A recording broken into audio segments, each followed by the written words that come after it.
때로는 공부하고 있는데 성령이 감동해서 기도를 하게 하실 때가 있습니다. 그때 엎드려 기도하면 아주 하나님의 세미한 음성을 듣게 됩니다. 때로는 밥을 먹는데도 성령이 뜨겁게 감동하실 때 있습니다. 그래서 밥을 먹다가 스탑하고 기도방석에 엎드리면 그 하나님의 그 신비로운 그 뜻을 하나님이 알려주실 때가 있습니다. 하나님은 영으로서 우리를 늘 감동하고 계십니다. 오늘 저녁에는 내가 교회 가지 말고 TV나 보자. 그러지만 성령은 아니야. 그러면 너 망한다. 교회 가라. 이렇게 성령은 감동해 주시는 것입니다. 누가는 의사고 역사 사가이고 그리고 바울 사도의 신실하고 진실한 그런 동력자인데 하나님은 누가의 마음에 감동을 하셔서 누가 복음을 쓰라, 누가 복음을 쓰라 그렇게 하셨습니다. 그래서 예수님이 가르치시고 병을 고치시고 교육하신 모든 예수님의 모든 행적을 쓰는 것입니다. 그리고 십자가 달려 돌아가시고 3일 만에 부활하시고 40일간 세상에 계시면서 하신 일을 다 승천할 때까지 일을 다 쓴 것입니다. 그리고는 그 당시 문화가 사회적인 흐름이 좋은 책을 쓰면 존경하는 사람에게 바치는 그런 문화가 있었습니다. 그래서 그는 데오빌로 각하에게 이 누가복음을 보내는 것입니다. 물론 하나님은 누가를 감동해서 성경을 쓰게 하실 때는 전 세계 만민을 다 읽고 구원받으라고 주신 말씀입니다. 마가복음 13장 37절에 보면은 내가 너게 말하는 이 말이 모두에게 한 말이다. 깨어 있어라. 그럽니다. What I say to you, I say to everyone. Watch. 그럽니다. 깨어 있어라. 아브라함에게 한 말씀이 저와 여러분에게 한 말씀이고 야곱에게 한 말씀이 여러분과 제게 하신 말씀이 되는 것입니다. 그러나 일단은 데오빌로 각하에게 사회적인 흐름을 따라 보냅니다. 데오빌로는 로마의 고위 공직자입니다. 각하란 말은 누구에게나 쓰는 게 아닙니다. 여기 계신 분들 중에 각하라고 부름받는 사람이 몇 사람이나 되는지 모르겠습니다. 각하는 한국에는 한 사람뿐입니다. 대통령만 각하라고 부르는 것입니다. 그런데 유럽에는 총리에게도 각하, 장관에게도 각하라고 부릅니다. 그러니까 데오빌로는 장관 이상의 고위직에 있는 사람이 개종하여 예수를 믿었는데 누가가 그에게 누가복음을 쓰고 그 다음에 하나님은 누가를 감동해서 사도행전을 쓰게 했습니다. 그래서 사도행전은 예수님이 승천하신 다음에 성령이 임해서 전 세계의 교회가 쓰고 복음이 전파돼서 수많은 사람이 구원받는 위대한 역사를 썼는데 이것도 데오빌로 각하에게 보낸 것입니다. 그래서 초대교회 때는 누가복음 1권, 2권이 있어서 사도행전이 없었습니다. 마태복음, 누가복음 1권, 2권, 또 요한복음, 마태, 마가, 누가, 요한. 그 다음에 사도행전이 없었는데 이 세기에 들어서서 누가복음 1권은 누가복음을 남기고 2권은 사도행전으로 신약성경 5째 번의 성경으로 자리매김을 하게 된 것입니다. 예수님이 승천하시기 직전에 40일 동안 계실 때를 시작해서 또 데오빌로 각하한테 다시 설명을 합니다. 그것은 어느 날 우리 번역에는 식사한단 말이었지만 언어에는 식사하는 자리입니다. 부활하신 예수님 모시고 식사를 같이 하는데 예수께서 식사하시다가 제 아들에게 말씀하십니다. 얘들아, 예루살렘을 떠나지 말고 내가 말한 아버지께서 약속하신 것을 기다리라. 세례요한은 너희에게 물로 세례를 베풀었지만 너희는 몇 날이 못 되어 성령으로 세례를 받으리라. 성령으로 세례를 받으리라. 성령으로 세례를 받으리라. 그리고 감남언이라는 곳으로 산으로 옮겨갔습니다. 거기에 한 500명이 모였습니다. 그때 제 아들이 주여 이스라엘을 회복할 때가 이때입니까? 로마의 식민지에서 자유를 얻고 다윗 왕국의 영광을 회복할 때가 이때입니까? 예수님은 이스라엘을 회복하기 위하심이 아니라 전 세계 만민에게 구원을 주러 오셨습니다. 아멘. 그러나 제 아들은 이스라엘 구원만 생각하는 것입니다. 근데 그들에게 그런 답을 하지 않으시고 말씀하십니다. 때와 기한은 아버지께 있는 것이니 너희들이 알 바가 아니다. The time or the date. 그 시간과 그 날짜는 너 알 바 아니다. 너희들 알 것은 오직 성령이 너희에게 임하시면 너희가 권능을 받고 예루살렘과 온 유다와 사마리아와 땅끝까지 이르러 내 증인이 되리라. 내 증인이 되리라. 그리고는 그 보는 앞에서 하늘로 쭉 승천을 하시는 것입니다. 그게 부활하시고 40일 만에 쭉 하늘 올라가시니 얼마나 영광스럽고 놀랍겠습니까? 오늘 여러분 설교를 들으시다가 제가 갑자기 쭉 올라가면 놀라지 않겠습니까? 그건 가능한 일입니다. 눈에 안 보이는 검은 줄로 어깨를 묶어가지고 위에서 끌어올리면 올라가는 것입니다. 그러나 예수님은 끈 묶고 올라간 게 아니라 그냥 올라가십니다. 왜? 하나님이시고 창조주이십니다. 할렐루야. 쭉 올라가는데 구름에 가려서 더 이상 안 보입니다. 그러나 계속해서 보고 있는데 흰옷을 입은 두 하나님의 사자가 나타나서 말합니다. 갈릴리 사람들아 어찌 하늘만 보고 있느냐. 예수님은 올라가신 그대로 다시 내려오신다. 할렐루야. 때가 되면 주님은 재림하시는 것입니다. 그래서 그들이 기쁨으로 예루살렘으로 갑니다. 감남원에서 1km도 안 됩니다. 그래서 예루살렘에 가서 그들은 기도하는데 500명이 다 주님 승천하시는 거 봤지만 모여서 기도하는 사람은 120명밖에 안 되는 것입니다. 500명도 축복받은 사람이지만 120명은 더 축복의 축복을 받은 사람입니다. 여러분은 120명에 속하기를 축원합니다. 500명도 복되지만 120명은 신앙의 우등생, 축복의 우등생, 더 큰 깊은 은혜 받은 사람들입니다. 그들이 모여서 기도하는데 하루 기도하고 이틀 기도하고 하는데 그냥 기도하는 게 아니라 기도에 전혀 힘썼다고 사도행전 1장 14절에 말씀했습니다. They all joined together constantly in prayer. constantly. 이 말은 집중해서 끊임없이 기도했다는 것입니다. 이런 기도를 들어볼 수 있기를 바랍니다. 오늘 예배 마친 다음에 교회 한 구석이나 아니면 집에 가서 문 걸고 끊임없이 집중해서 기도하면 우리도 오순절에 성령을 받게 되는 것입니다. 그런데 아흘의 기도에도 아무런 응답이 없었는데 10일째 기도하니 이른 아침에 신비로운 일이 일어납니다. 급하고 강한 바람 소리가 집안에 꽉 찼습니다. 태풍이 밀려오는 소리가 집안에 꽉 찼습니다. 그거는 세상 바람이 아니고 신비로운 하늘의 바람, 성령의 바람이기 때문에 꽃잎 하나 흔들리지 않는 것입니다. 저도 여름에 마루에 앉아서 기도하다가 태풍이 밀려오는 소리가 들려서 눈을 떠보니 나팔꽃 한 잎도 움직이지 않고 빨랫줄에 빨래도 흔들리지 않고 제 머리카락 하나 흔들리지 않는데 태풍은 계속 부는 소리가 들립니다. 그래서 이것은 주님 하나님의 성령의 바람이구나. 그래서 내가 주여 하는 순간에 은사가 임하고 방언을 하고 예언을 하고 그때 기쁨이 한이 없었습니다. 잠을 잘 수 없어 너무 좋아가지고 얼마나 그때 내가 빚도 많았고 문제도 많았지만 계속해서 기쁘고 감당을 하지 못했습니다. 근데 저는 그 체험을 해서 여러분에게 설교하기가 쉬운 것입니다. 오늘 또 우리 교회에 급하고 강한 바람 같은 성령의 바람이 불어오기를 바랍니다.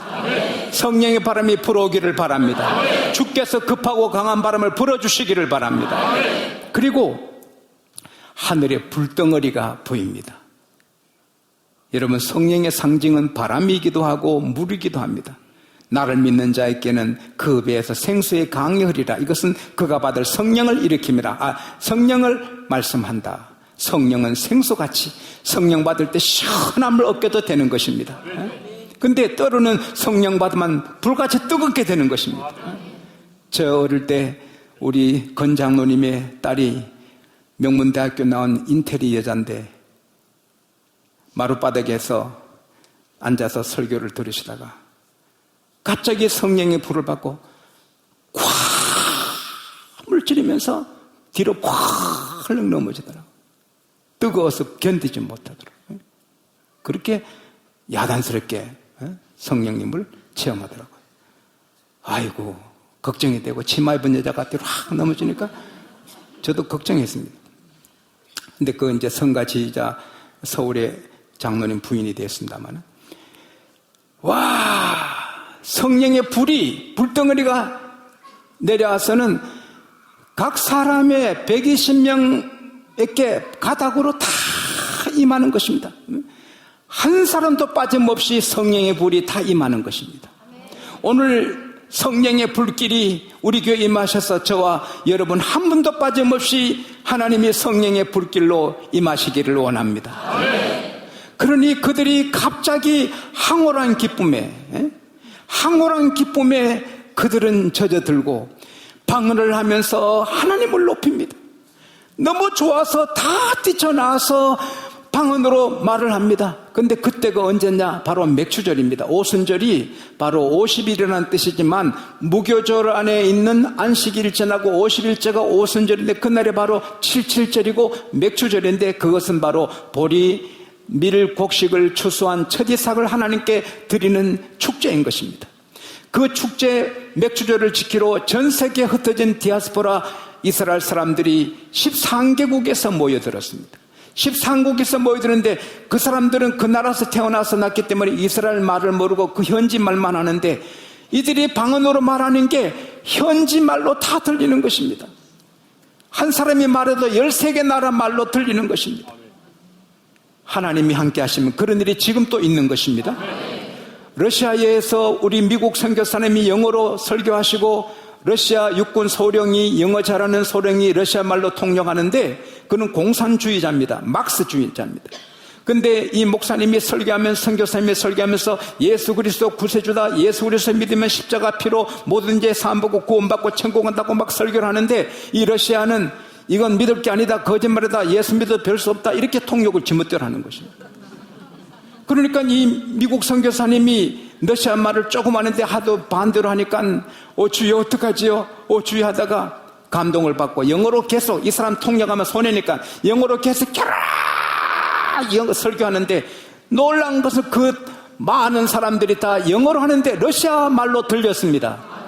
그래서 수많은 사람이 구원을 받았습니다. 오늘도 하나님이 때에 따라 그런 일을 행하시는 것입니다. 그러니까 13개 구역에 13개 나라에서 모인 사람이 다 놀랍니다. 어찌 저 사람들 말이 우리 말로 들리느냐? 각 나라의 말로 들리느냐? 그리고 하나님 높임을 받는다. 이 놀랐다 하고 놀라는데 어느 모임이나 좀 빈정대고 하는 사람이 있습니다. 그 사람들이 하는 말이 저 술 취해서 그렇다 그럽니다. 그때 베드로가 나가서 여러분 아니에요. 지금 아침 9시인데 누가 술 먹어요? 이스라엘 백성은 포도주를 먹지만 11시까지는 절대 안 마십니다.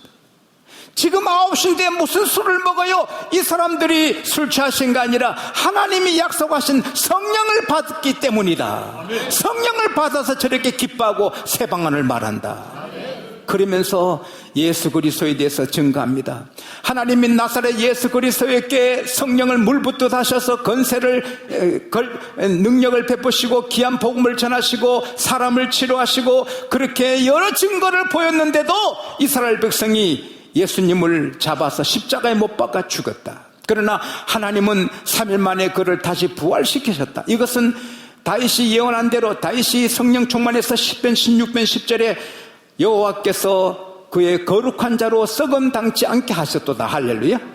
우리 주님이 부활하실 것 사도 다윗이 예언했습니다.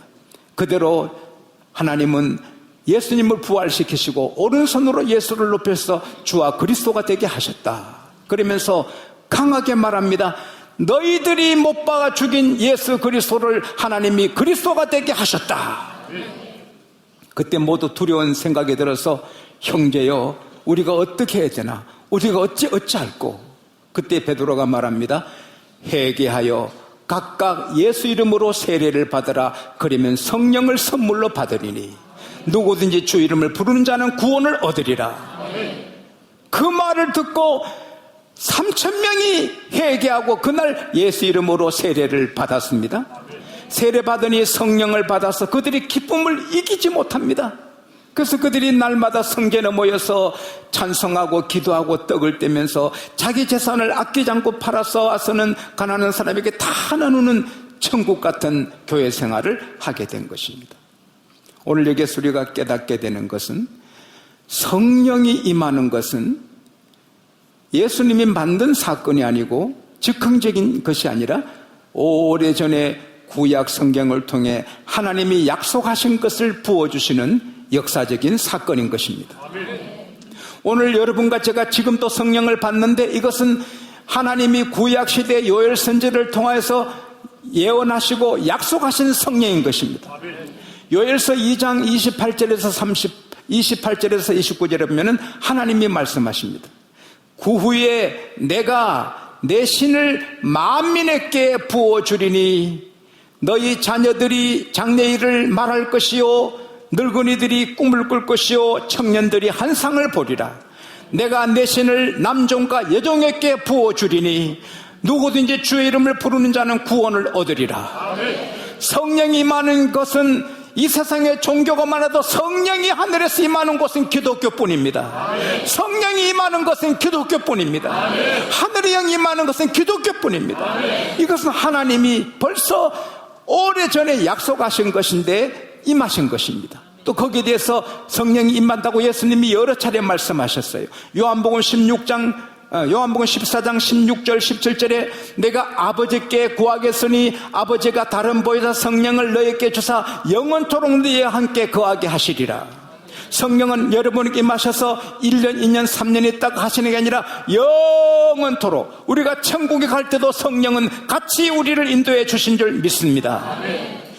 요한복음 16장 17절 18절에 보면은 세상은 받지도 못하고 성령을 알지도 못한다 보지도 못한다 그러나 너희는 알고 믿나니 성령이 너희 속에 거할 것을 너희는 알게 된다. 요한복음 14장 20절에 그날에는 내가 아버지 안에 아버지가 내 안에 너희가 내 안에 있는 것을 알게 되리라. 신비로운 이런 것입니다. 요한복음 14장 27절에 내 아버지께서 내 이름으로 보낼 성령 그가 오시면 너에게 모든 것을 알려주시고 내가 말한 것을 생각나게 하시리라. 여러분 성령이 임하면 성경을 생각나게 하고 우리가 모르는 것도 알도록 인도해 주시는 것입니다. 요한복음 16장 7절에 내가 실상을 너에게 말라노니 내가 떠나가는 것이 너에게 유익이라. 내가 떠나가지 않으면 성령이 너에게 오지 않을 것이요 내가 떠나가면 성령이 너에게 임하리라. 할렐루야. 우리에게 성령이 임하시는 것입니다. 이것은 구약에 벌써 하나님이 약속하신 것을 지금 부어 주시는 것입니다. 언제까지? 주님이 재림하실 때까지 부어 주시는 것입니다. 그 다음 두 번째, 성령 받은 사람만 구원을 받는 것입니다. 예수를 구세주로 믿을 때 세례 주지만 예수를 구세주로 성령 안 받고 믿을 수가 없습니다. 제일 가에 앉은 권사님인가요? 집사님인가? 키가 그리 큰데 아직 집사인가? 권사 안 되고. 나보고 여보 하니 봐요. 여보를 못 하잖아요. 자기 남편하고 결혼해야 여보가 되지. 결혼하는 남자에게 여보가 안 나오듯이 우리가 성령을 받지 않으면 예수를 내 구세주라 고백할 수가 없는 것입니다. 고린도전서 12장 13절에 성령으로 말미암지 않고는 그리스도를 주시라 할 수 없느니라. 우리가 하나님의 아들 된 증거가 뭡니까? 성경을 끼고 다닌다고 증거가 아니라 성령을 받은 것이 증거가 되는 것입니다. 고린도후서 1장 22절에 하나님이 너를 경고케 하시고 너희를 보증하사 그 보증으로 성령을 주셨느니라. 에베소서 1장 13절에 성령으로 인치셨느니라. 핸드폰을 갖고 가면 여러분 어디 계셔도 다 압니다. 지금 미국의 오바마 대통령은 모든 사람 몸에 칩을 넣으려고 계획을 하고 있습니다. 조그만 칩을 넣으면 그 사람 어디에 있는지 다 파악되는 것입니다. 그래서 지금 반대하고 찬성하고 토론이 일어나고 있는 것입니다. 성령의 칩, 성령은 칩과 같아서 칩과 다르지만 인격이지만 칩이 들어가도 그 사람 어디에 있든지 다 파악되듯이 성령이 임한 사람은 영적인 칩이 있어서 하나님이 그 사람 놓치지 않고 구원해 주시는 것입니다. 로마서 8장 16절에 성령의 친히 우리가 하나님의 자녀인 것을 증거하시나니 갈라디아서 4장 6절에 너희가 아들인 거로 하나님께서 아들의 영을 너희에게 보내서 아바 아버지라 부르게 하셨느니라. 이 말씀이 이해가 되는 분은 성령을 다 받은 분들입니다. 오늘 죽어도 구원받는 것입니다. 이 말씀이 이해가 안 되는 분은 오늘 성령 꼭 받으시기를 바랍니다. 왜? 우리는 죽기 때문에. 빌 게이츠 회장도 죽습니다. 이건희 회장님 또 돌아가십니다. 스티브 잡스는 세상을 떠났습니다. 사람은 다 죽습니다. 내가 야한 이야기를 하나 하겠습니다. 오늘 일부에 어느 분이 편히 자더라고요, 설교하는데. 그래서 내가 야한 이야기를 한다 하니까 눈을 뜨고 듣더라고요. 90 넘은 노부부가 방에 주무시다가 부인이 말합니다. 여보 영감, 왜 그래 할멈? 젊었을 때는 매일 밤에 나를 안아주셨잖아요. 그래서 좀 안아주세요. 할아버지가 어렵게 안아줬습니다. 그리고 다시 돌아오니 영감, 왜 그래? 아이, 젊었을 때는 뽀뽀도 해줬잖아요. 점점 야해집니다 이제. 뽀뽀도 해줬잖아요. 그래서 에이 그 주책 할머니 그러면서도 뽀뽀해 줬습니다. 또 바로 누웠더니 아 영감 왜 그래? 젊었을 때는 기도 깨물어 줬잖아요. 얼마나 야한가. 나 그것 때문에 할까 말까 하다가 에이라 하자. 나도 나이 30 넘어서 못할 게 뭐냐. 그렇게 하는 겁니다. 그러니까 할아버지가 에이 그 참 하더니 벌떡 일어나서 밖으로 나가십니다. 영감 어디 가요? 어디가? 틀니 가지러 가지. 틀니 가지러 가지. 틀니를 끼워야 길을 물어줄 거 아닙니까? 그래서 이 정도 야한 얘기는 해도 되지요. 뭐 다 아는데 뭐. 근데 그게 그 90 넘은 어르신들의 이야기만이 아닙니다. 다 우리 그렇게 되는 것입니다. 틀니를 해야 되고 죽는 것입니다. 저는 길 가다 아이들이 가끔 할아버지 할아버지 하면요 쟤들이 눈이 멀었나. 저 어떻게 나보고 할아버지를. 저놈들이 눈이 멀었나. 그러나 그렇게 말해도 서서히 올드 자꾸 늙어가는 거죠. 그리고 우리 모두 죽습니다. 따라합시다. 오늘 새대기, 내일 헌대기, 오케스트라 다 똑같다. 사과 같은 내 얼굴 예쁘기도 하여라. 내일 모레 가봐. 쭈구릉받지 내 얼굴. 그렇게 되는 거예요. 다 죽는데 그때는 믿음뿐이요 성령 받은 사람뿐입니다. 성령 받은 사람은 하나님이 절대 안 버립니다. 신문에 보니까 청년들이 교회 떠나고 청소년들이 교회 떠나는 이유가 있는데 첫째, 둘째, 셋째 어느 교수가 설문조사에서 실현했는데 교회에서 재미가 없어 떠난다. 참으로 존경할 인물을 만나지 못해서 떠난다. 교회가 젊은 사람에게 관심을 안 줘서 떠난다. 다 헛소리입니다. 그 교수님한테 미안하지만 따라합시다. 다 헛소리다. 성령 받지 못해서 떠나는 것입니다. 뭐 교회 재미가 옛날에 있었습니까? 요즘 교회가 더 재미있지. 그러나 재미있든 없든 상관없습니다. 교회 안에 훌륭한 사람이 있든 없든 상관없습니다. 성령 받은 사람은 교회를 떠날 수가 없습니다. 요한복음 16장 13절에 진리의 성령이 오시면 그가 너희를 모든 진리 가운데로 인도하시리니, 진리의 성령은 진리의 기둥과 터인 이 교회로 계속 오게 하는 것입니다. 세상 악령의 영향을 받으면 노래방으로 작은 또 어디 있냐? 어디 있냐? 안 좋은데 계속 가지만 성령은 교회로 인도하는 것입니다. 교회를 떠날 수가 없습니다. 여러분 자녀들이 성령만 받았으면 교회를 떠나지 않습니다.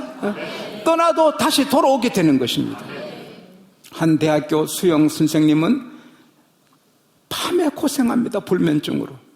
그러다가 새벽에 한번 수영하고 몸을 피곤하게 만들어 잠을 청하려고 다이빙대에 올라가서 뛰어들어서 수영하고 하려고 손을 펴면서 뛰어들려다가 아차 싶어서 이렇게 문득 눈을 뜨니까 달빛에 앞에 벽에 비치는 자기 그림자가 십자가 지신 예수님 같아서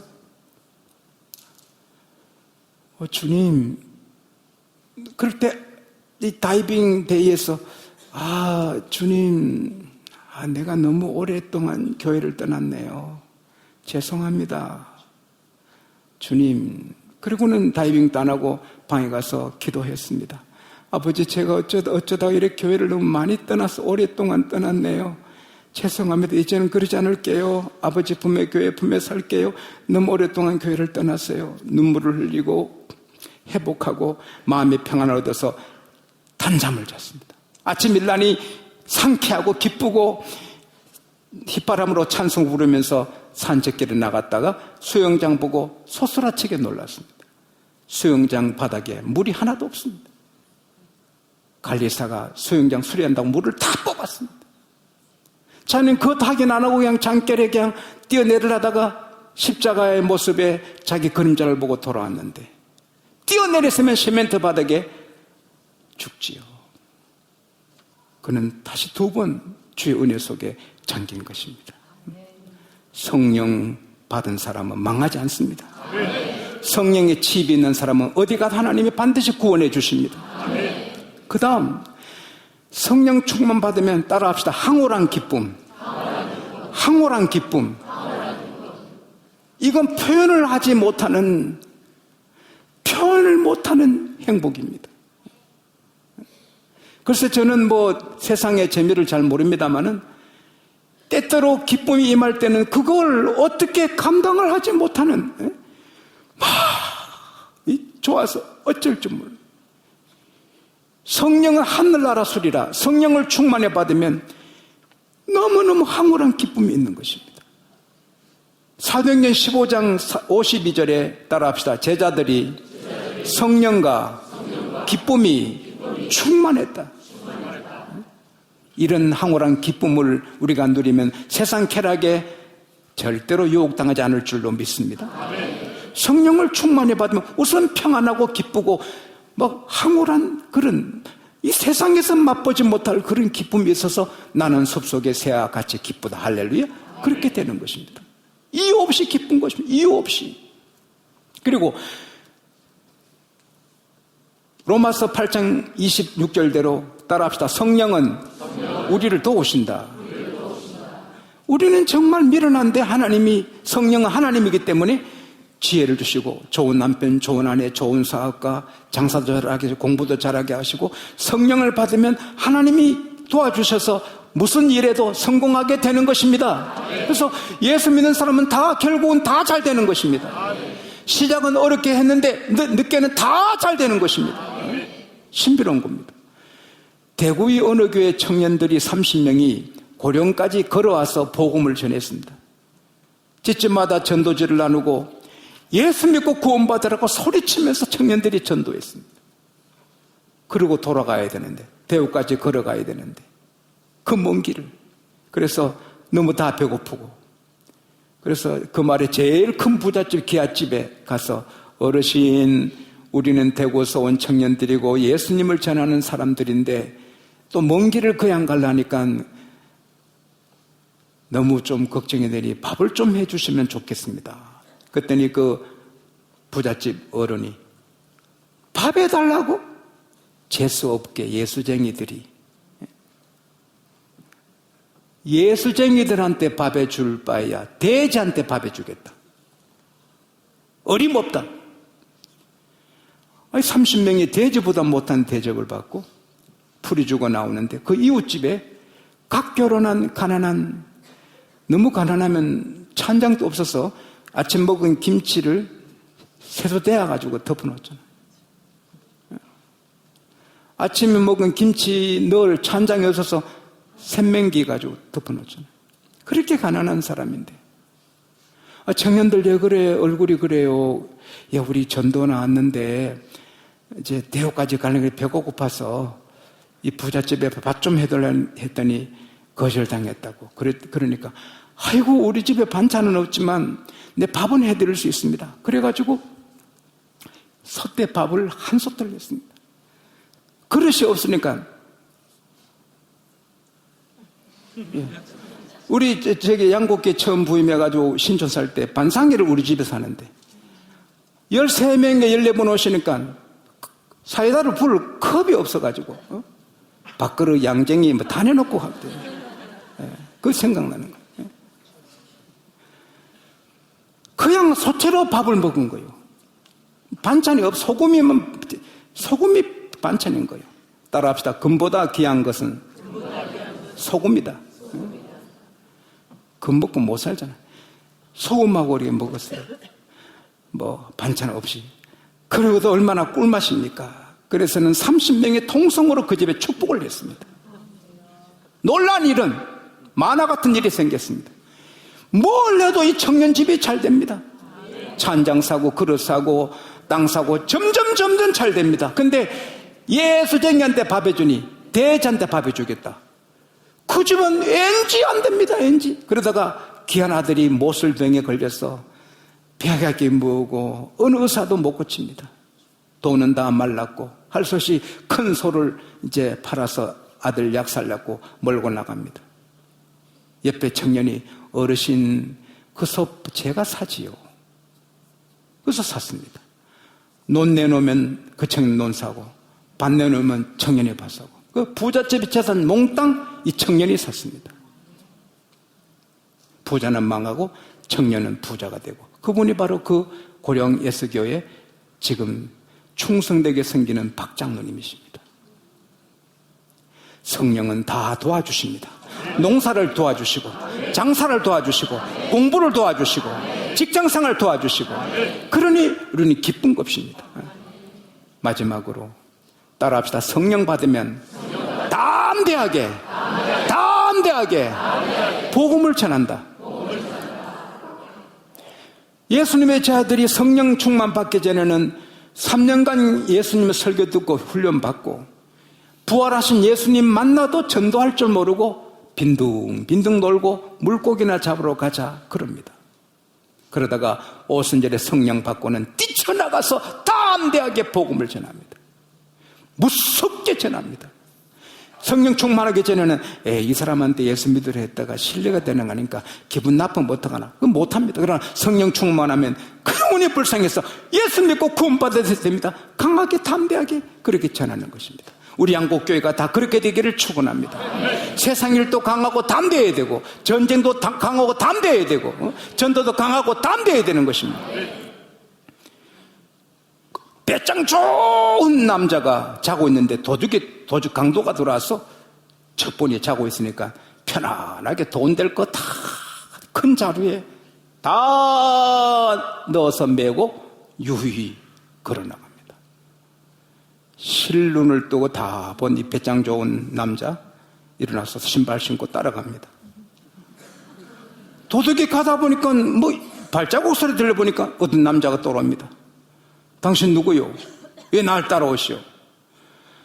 당신이 몰라서 그러나? 우리 집에 와서 돈 될 거 다 가지고 가는데 나 못 사니 당신 집에 가서 같이 산다.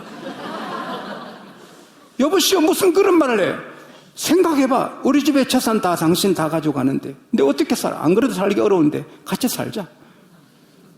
그러니 도둑이 아이고 진드기 같은 놈이 붙었구나. 자루를 내려놓더니 이게 여러 집에서 훔쳐서 당신 집에 물건을 모르니 당신이 골라서 가라. 그러니까 배짱 좋은 남자가 그래 못한다. 다 주든지 아니면 나 따라간다. 그러니까 그만 도둑이 다 두고 도망갔답니다. 배짱 있으면 도둑을 맞아도 더 부자 됩니다. 예수 믿으면 담대해야 되는 것입니다. 목사가 덜덜덜 떨고 장로님 무섭고 교인 무서우면 그건 망합니다. 목사가 담대하게 하나님만 두려워하고 사람 앞에 담대할 때 목회가 되는 것입니다. 그렇다고 하나님의 딸들이 남편에게 담대하게 그건 아닙니다. 그러나 우리는 성령 충만하면 안 시켜도 담대하게 복음을 전하게 되는 것입니다. 성령 충만하면 병도 치료됩니다. 암세포도 타게 되고 성령 충만하면 막힌 게 다 트이게 되고 지난주 말씀드린 대로 성령의 물결에 들어가면 다 번성하게 되는 것입니다. 성령 충만한 게 인생의 모든 문제 해답인 것입니다. 모두 성령의 충만함을 입으시기를 축원합니다. 오른손을 높이 듭시다. 그림의 떡은 아무리 봐도 배가 부를 수 없습니다. 진짜 떡을 먹어야 배가 부릅니다. 성령을 그림의 떡보다 하면 안 됩니다. 지금 받아야 됩니다. 지금 우리가 체험해야 됩니다. 이미 받으신 분은 더 충만하게 받으시고 성령 체험 얻는 분 이 시간 체험하셔서 우리 모두 신비로운 황홀한 기쁨을 만끽하고 담대함을 체험하는 축복의 시간 되기를 바랍니다. 주여 성령으로 오순절 성령으로 기름 부어 주십시오. 우리 주여 한번 찾고 한 3, 4분 통성으로 기도할 때 하나님께서 급하고 강한 바람 불어주시고 불길 같은 성령으로 임하실 줄 믿습니다. 주여 한번 찾고 기도합니다.